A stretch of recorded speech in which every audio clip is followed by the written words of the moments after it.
Hi, Will, how you doing? Oh, just thinking. Just thinking about what? You were telling me just before about Lake Mungo you watched. Yeah, one of these famous horror websites.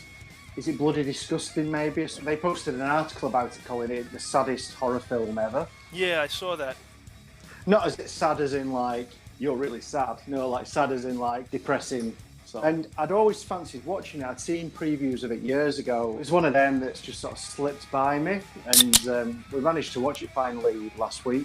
It's a found footage style film. It's filmed in the style of a documentary. This Australian family who've lost their daughter. She's died. She drowned in a reservoir. Yeah. It's sort of like almost like a found footage film without being found footage. It sort of goes through its documentary, and as it progresses, you find out more and more about the family, and things aren't as straightforward as they look about her death. And there's a bit at the very end, or very near the very end, which I think is supposed to be shocking, but it didn't have the impact that I was hoping it was going to have. I was watching it on YouTube, like one of those cheat sheet type things. Oh yeah. And the guy was explaining it, and he was saying that, I mean, I know the ending pretty much. I'm probably going to still watch it. It doesn't really ruin it for me. There's 4 twists during the movie. Yeah. And it gets worse and worse. Yeah, it is sad. It's harrowing, And to be fair, the acting is brilliant in it. You genuinely look like someone's filmed it. Yeah. With a camcorder and stuff, and they're interviewing this family, and at no point you're let down by the acting in it. I just felt a little bit disappointed at the end of it. I think I've been spoiled a little bit with Bird Box. I've also been watching lately. It's been really good. Films like Hereditary and stuff like that have just been absolutely brilliant horror films. And this, maybe I should have watched it when it came out in 2006. I think it came out back in, the sort of the wake of the Blair Witch sort of era, I suppose. Do you think it's gimmicky, or do you think it's a good kind of like a fresh take on horror? I don't think it's gimmicky.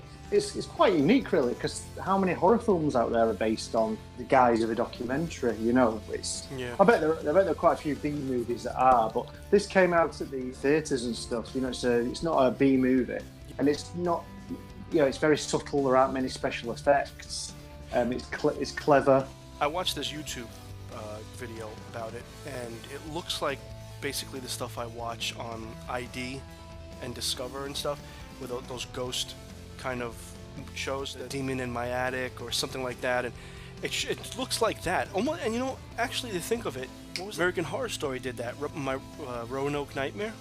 Yeah, they sort of did to the credit, I think the acting of the people in Lake Mungo is a lot better than the American Horror Story. Yeah, they were blatantly making it look not fake, but you knew it was not real. But this one, from what I looked at it, from what the guy said, they gave them the script and they told them to just, like, they didn't give them all the details so they can make it look real, like it's actually happened to them. Yeah. I'd give it it's a solid 3 out of 5 type film. Would I watch it again? Probably not. Because once you've seen it once, you know what's going to happen. Yeah. And, once you've been on the journey one time, there's no need to go on it again. It is sad. It's believable, and it's as much a story about grief and what it does to people as it is a horror thing. So I'd give it a solid 3 out of 5 Garys. Oh. Is that a review? That could be our review still. 3 out of 5 Garys. 3 out of 5 Garys, yeah. 3 out of 5 Garys? 3 out of 5 Garys, yes. 3 out of 5 chimney sweeps. Ooh. Tell you what else has been pretty good as well. Yeah. We're on the same sort of subject. I've been watching Vikings. Have you ever seen that? Someone told me about it. I haven't watched it yet, but they said it was really good. The TV show, it really doesn't do anything for me. The idea of Viking used to do back in the day and stuff, it really doesn't. I like history, but it doesn't turn me on, the Vikings, But we started watching it the other day because there was nothing else to watch. It's brilliant. It's really, really good. It's enjoyable, and it's violent, and it's lots of rape and pillage and stuff, and it's based on proper Vikings as opposed to the ones with the horns in the helmets and all that, because Vikings never had horns and helmets. I don't know where that came from. Oh boy. But so it's historically accurate, but at the same time, it's really good. And what surprised me as well was it's commissioned by the History Channel. Yeah. You know, so, yeah. So but it's up, like the acting and the way it's presented is up there with Game of Thrones. You know. So well worth it. And another TV series before I forget, You. There's a TV series called You. I don't know if you heard about it. Me? Not you. You. Oh. You. it's the Will Marchese TV show. No, it's called You. You. And it's about a guy who stalks this woman, and he runs a bookshop, so it's quite appropriate, really, for the listeners of this podcast. All 4 of them.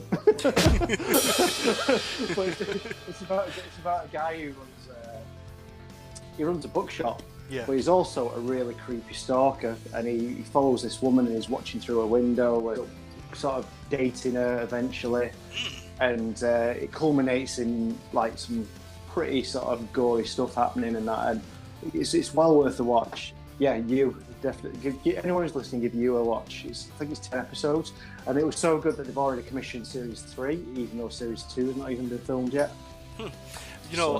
Before we go. I wanted to say, I watched half of Bird Box yet. I wanted to finish reading the story first, the novel. Mm-hmm. I got halfway through because I got to the part where she already has the kids in the boat, and I mean, actually, that sort of happens in the beginning. But I had the part where the guy in the lake kind of jumps out at her, and it's, the book is just totally different. Like the girls aren't driving when that whole thing happens. She doesn't just happen to be in front of the house that she runs into. Like, the book is a lot different so far. It's sort of similar, but I can also see where it really, like, I guess the movie kind of had to rush it along and make things faster because it's but it's very slight political jabs in there too. Oh, right, okay. I didn't pick that up in the movie. Maybe I was just a bit... Yeah, it was just so very slight. It wasn't as bad as a lot of it is today, but I noticed a few things, like the guy in the drinking all the liquor, and he was saying, he's going to make the end times great again. It has that political essence to it, where the book, I didn't really notice that yet. So I'm assuming it's just a straightforward story. He writes in the present tense. Right. And when he goes back to the other story, then, backstory, he goes into the past tense and everything. Yeah, but it's right there. You have to get kind of used to that. It's not hard to get used to it, but it's definitely different from the movie so far. Are you enjoying it? Yeah, I'm enjoying it. So I'm going to keep reading it. I'm going to see where it goes. I haven't finished the movie yet, so I want to see if the endings kind of, go off in different directions. Sort of like Hannibal. Yeah. On that note, I'll check you later, man. Yeah, see you later. I'm just going to stick in my finger. Oh, my God.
Like that cap that you've got. Huh? Like that cap that you've got. I'm going to make the litter box great again.